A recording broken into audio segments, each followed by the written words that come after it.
really like this upright. It is so clear what comes through. So there are two uprights and two grand pianos. We are doing a giveaway of the New York L, I believe it's the 1991. Yes, it is the New York L 1991 Lite version. We're doing 5 of these. All you have to do is be subscribed and leave a comment down below. So be sure to do that, and we'll select from the commenters. So let's go ahead and start off. We'll do just the bright and small. Here's the sound that we get though. We'll be going back and forth between like MIDI files and just some playing, because the playing helps demonstrate a few things.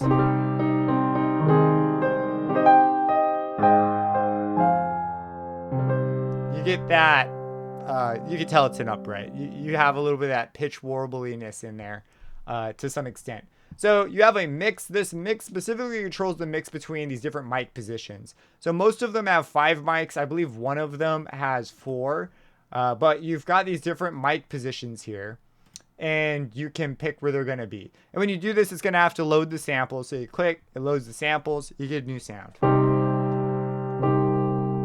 Let's go ahead. Oh, I did 2 behind close. Maybe we'll do 1 front over. Let it load up.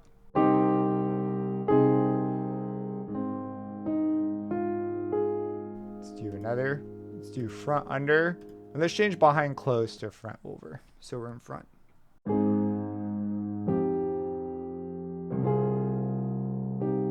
I recommend you using headphones for this, by the way. So you have a lot of control over the sound, where things sit. It sounds really good.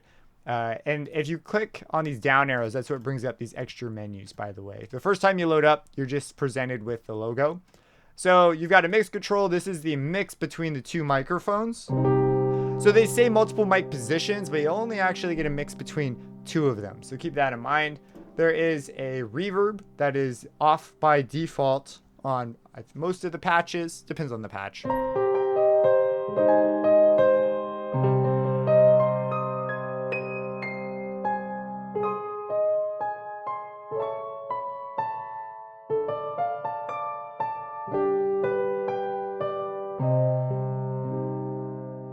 And then we've got a width. Now the tone control, there's actually a separate video on their channel explaining what this does. Apparently it's a lot fancier than it lets on. So if you click underneath, you see like an area for EQing and stuff of that nature. But the actual control, when you have it down on one side, boosts the fundamental. So it's not really a shelving filter. It's like on a harmonic level. And then if you go the other way, it boosts the harmonics, the second and third harmonics. So this is the one side.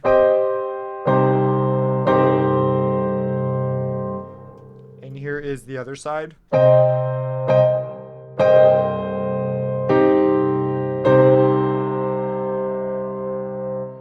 So kind of a nice way to vary up the tone. You have width, it just lets you go to mono, and then the output. I do wish there was a lock control or something. There might be, and I'm just a fool and don't know how to get to it. But when I jump between presets, this keeps going back to 0. And it drives me a little crazy. So let's check out some of the presets. So there's a bunch of different sounds in here. We'll go for intimate mono. It loads up some different things, turns things on and off for you. I like looking at the mix view because it just looks cool. Come on. So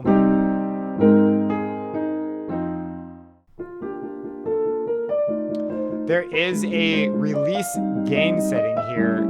This is when the keys are let go, and this is what it sounds like.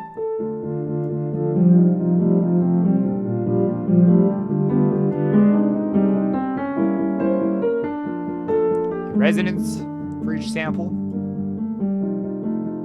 This is sympathetic resonance. So there are these 2 here are a little bit subtle. The pedal noise and the resonance have to do with, I believe, sympathetic resonance. I didn't look for a ton of info on this, but these are kind of subtle. The thing that's going to make a big difference is the release gain, because when you let go of notes, there is going to be a release sample. Like that. It can actually work really well if you turn on the reverb, mix that in as well. You get these beautiful ringing out sounds. If you pair it with the right mic position, you get a really spacious sounding piano. So that is the Chicago Upright 1927, an aged sound to be sure. Let's go ahead and check out the New York L 1926. This one has not had restoration efforts made. It is, I believe it's even the original strings. We'll look at the raw close to begin, And let's grab ourselves a different MIDI file, shall we? Just to keep things fresh. Here's what we have.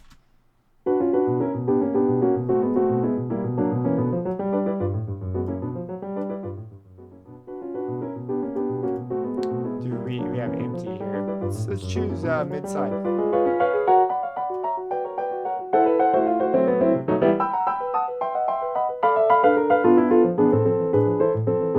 Let's choose player wide. This is an example of something I have not loaded this one yet, so this is about how long it typically takes.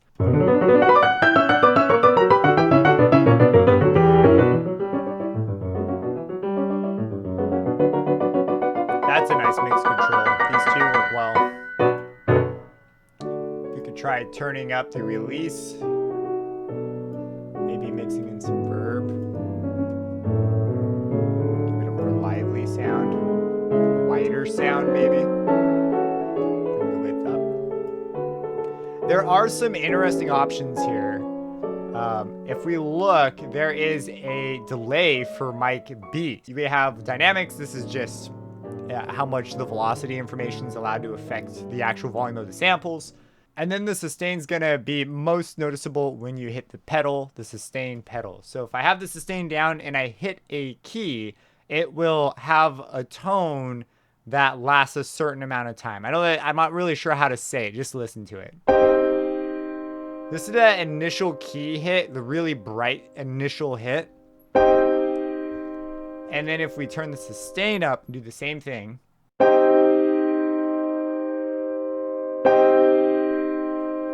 So once again, low.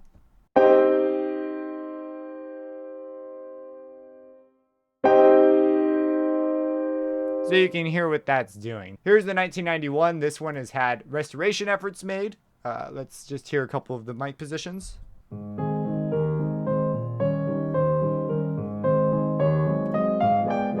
This is attack, attack.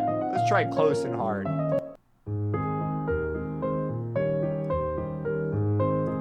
So a huge difference in sound, right? Mic positions will do that for you. I'm curious about the Omni sound.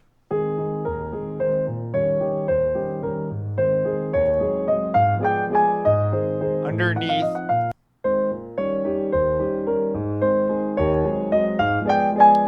That is underneath the piano, apparently.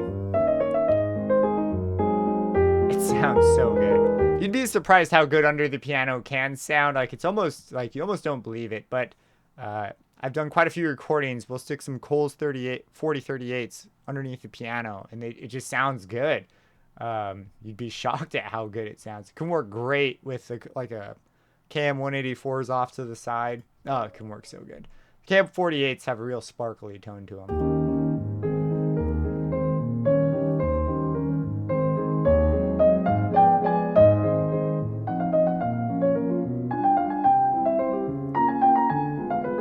Try changing up the tone a bit. Go the other way. Leave it in the center.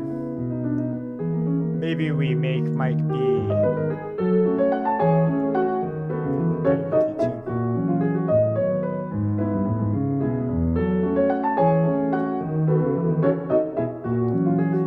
Some options here, things that you don't typically think of, especially if you're a piano player and you're looking at this video.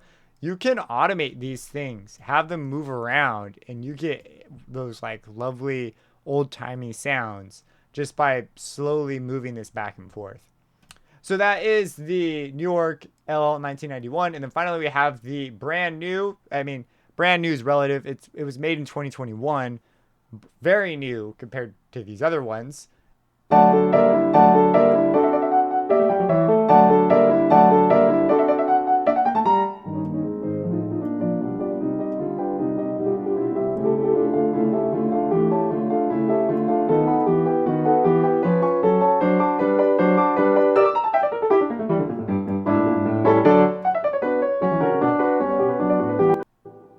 You know, while I'm here, I should mention the sampling is per key. There's no like sampling just keys and key stretching stuff, which is pretty nice. It was in-depth sampling.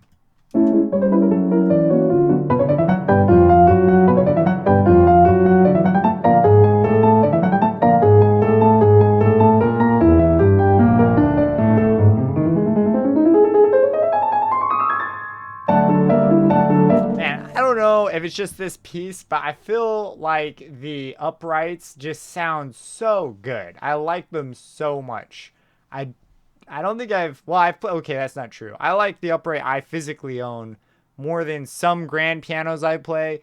Usually grand pianos just destroy uprights. I mean, let's really quick try. We'll go for classical. What do you got here? Let's do a quick comparison.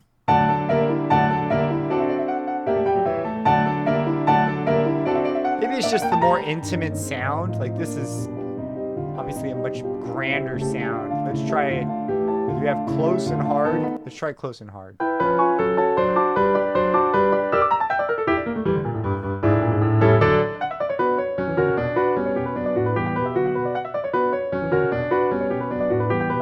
All right, now we'll go back, bright and roomy.